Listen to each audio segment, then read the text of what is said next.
Feeling good, yeah. Had a good sleep. I think it's the first race I sleep well before an Ironman, so it's good. It's the tip of the iceberg what you see on race day. There's so many things that have to come together. Healthy, fit, motivated. In front of her, because she was just the first athlete. Pride of Canada, Cody Beals, he's the defending champ. He went sub-8 here in 2019, so that's smoking fast. If I had to bet money on the race, I would definitely put all my money on Cody. A deep professional men's field, headlined by the defending champion Cody Beals, have come to Quebec to battle for the 2022 title at Subaru IRONMAN Mont-Tremblant.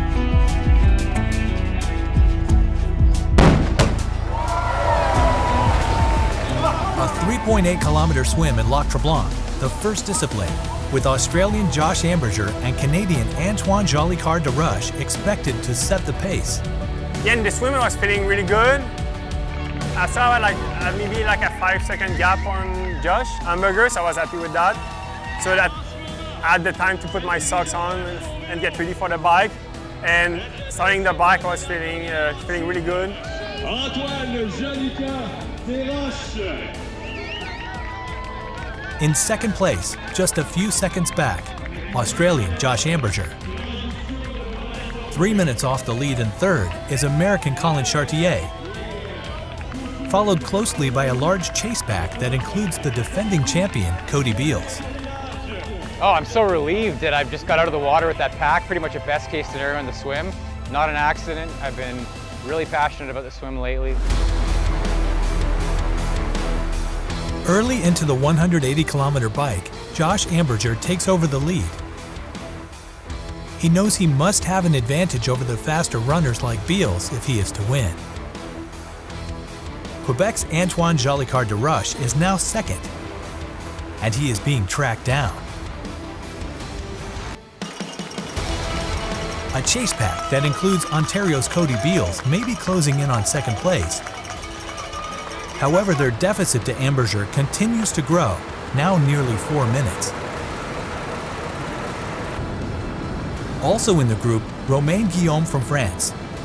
The popular winner of the inaugural Subaru IRONMAN Mont-Tremblant back in 2012 wanted to come here to race one more time before retiring at the end of this season. Collin Chartier is there as well. I think there's a lot of pressure on Cody because this is a hometown race and he's won it twice before, so it's his race to lose. I was starting to burn matches almost instantly on the bike. You know, the dynamics of the male pro race, it goes out at a frantic pace. So right away I'm burning matches like crazy and starting to yo-yo off the front and then off the back of the pack.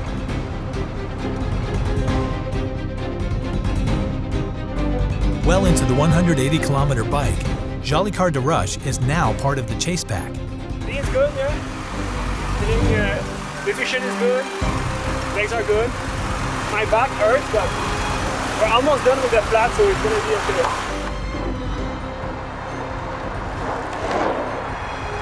okay. Around 3 hours, 15 minutes into the ride, there was some moves.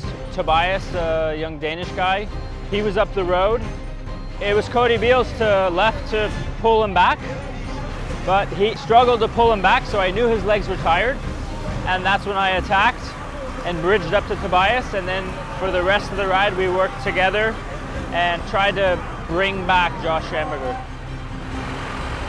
Jolicouer Desroches makes a counterattack of his own as he breaks away from the chase pack to move into fourth place. I tried to attack a little bit. That's when the pack broke off.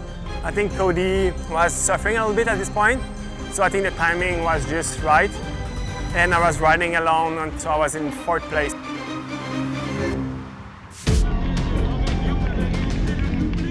Australian Josh Amberger will be the first to head out onto the final discipline, a marathon. 42.2 kilometers remain. 2:16 back of Amberger, Collin Chartier, the American with strong ties to Canada. His great-grandparents were born here in Quebec. In third, Denmark's Tobias Dahl Thompson. He lost nearly 2 minutes to Chartier over the late stages of the bike. He heads out onto the run 4 minutes back of the leader. The hometown favorite is just a minute back of Dahl Thompson.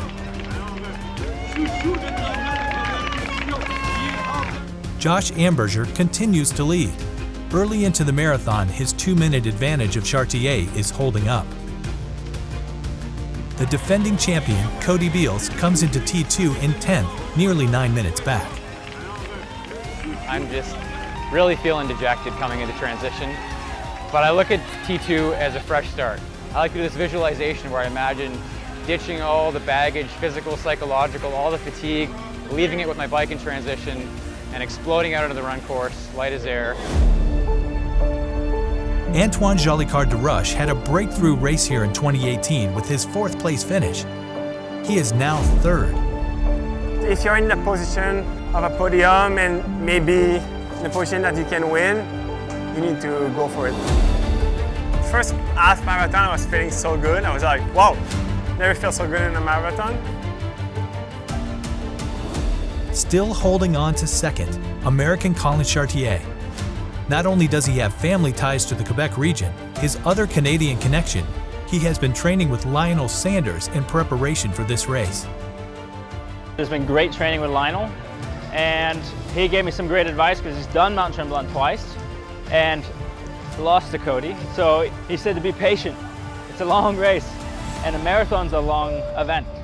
Even in the marathon, I took the first hour and a half as slow as I could go and still be in the race.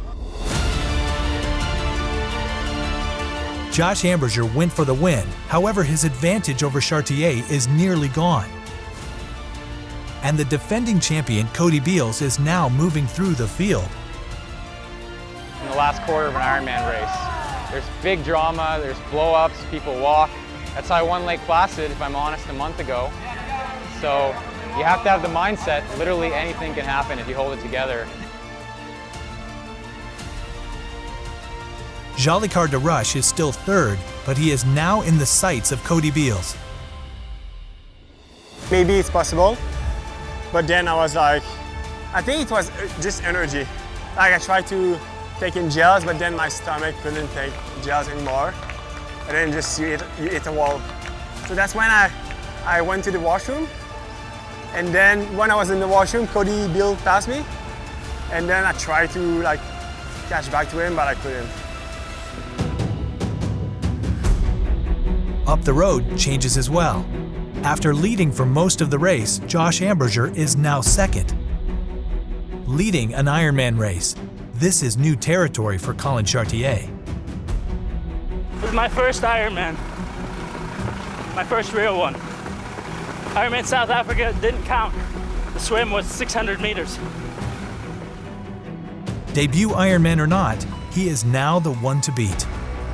I took the lead and I was like, okay, time to focus and pick it up as fast as I could go. For Cody Beals, the chance to defend his title is looking more unlikely with each passing kilometer. But 2nd place is very much within reach.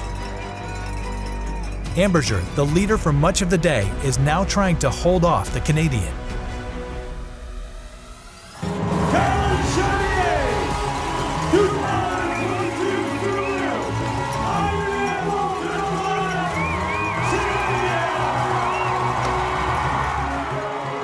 Coming through the finish chute was just an incredible experience, and crowds were all cheering, high-fiving, and my mom was at the finish line with me as well. It's a very special race.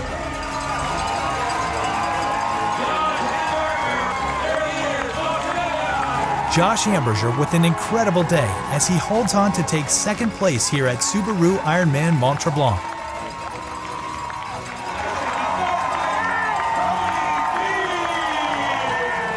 Cody Beals with the best marathon on the day as he moves up 7 positions to capture 3rd. It's heartbreaking to be only 30 seconds behind Josh after an effort like that. There's a profound sense of relief, like, wow, this is over finally. But in this case, tinged with a lot of heartbreak too, you know. I was here for the win. Antoine Jolicouer Desroches will cross the line in 7th place. The word is no regrets. I went for it, and I'm happy with the race here. Cody Beals takes 3rd, Josh Amberger the runner-up honors, and Collin Chartier is your champion at the 2022 edition of Subaru IRONMAN Mont-Tremblant.